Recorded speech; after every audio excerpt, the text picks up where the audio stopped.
పల్లవి ప్రశాంత్ ఎవరైతే రైతు బిడ్డ పేరుతో యూట్యూబ్ వీటి ద్వారా అందరి జనంలోకి వెళ్ళి తద్వారా బిగ్ బాస్లోకి ఎంటర్ అయ్యారు. అంతా బాగానే ఉంది. తను విజేతగా కూడా ఎన్నికారు, మొన్నే అభినందించుకున్నాను.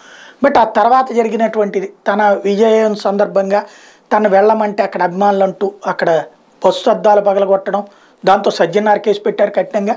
రెండో పక్కన మిగతా వాళ్ళు వెహికల్స్ని ధ్వంసం చేయడంతో వాళ్ళు మాట్లాడింది చూస్తున్నాం. అభిమానం అనేది వెర్రితలలు వేయడానికి సినిమా యాక్టర్లకు కూడా ఇంత దరిద్రపైన అభిమానులు ఉంటారేమో.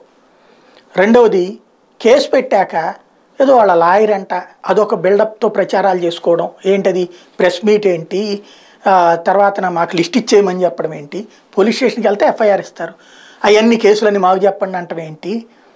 ఇవాళ కొంతమందిని అరెస్ట్ చేశారు ఆ ధ్వంసం చేసిన వాళ్ళు. ఇతను అజ్ఞాతంలో ఉన్నాడు, పరారీలో ఉన్నాడు అనేది పోలీసులు లెక్క ఉంటుంది. అజ్ఞాతంలో ఉన్నాడు. అతనికి మానవత్వంతో ఆలోచించమని చెప్పి లాయర్ అభ్యర్థించడం ఏంటో ప్రెస్ మీట్ పెట్టి అర్థం కావట్లేదు. ప్రాక్టికల్గా పల్లవి ప్రశాంత్ గుర్తుపెట్టుకోలేదు. బిగ్ బాస్ అంటే ఏదో ఆకాశం నుంచి ఊడిపడినోడు, దాంట్లో విన్నర్ అయిపోతే గనక అంతర్జాతీయ కోర్టుల నుంచి కూడా రక్షణ ఉంటుందనుకోవడం అమాయకత్వం.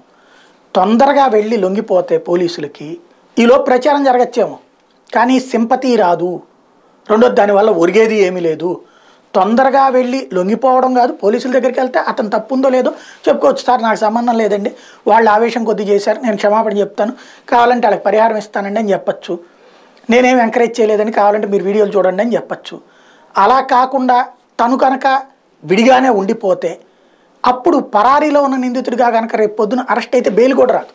ఖచ్చితంగా కొంతకాలం జైల్లో ఉండాల్సి వస్తుంది. జైల్లో అయితే ఎన్ని రీల్స్ అవి చేసుకోవడానికి కుదరదు, బయట కూడా కుదరదు. కాబట్టి మనిషి ఓ మంచి ఆదరణ పొందాడు, సంపాదించుకున్నాడు పేరు, అట్లాగే ఫస్ట్ ప్రైజ్ కూడా వచ్చింది.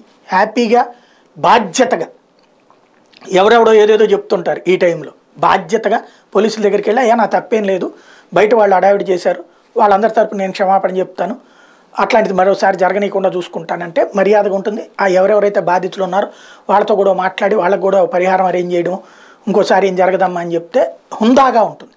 అలా కాకుండా ప్రెస్ మీట్లు వీటి ద్వారా కొన్ని రోజులు వస్తుంది అనుకుంటే ఎదురు దెబ్బతింటారు. ఆయన మంచి కోసం చెప్తున్నా, ఆలోచించుకుంటే బెటర్.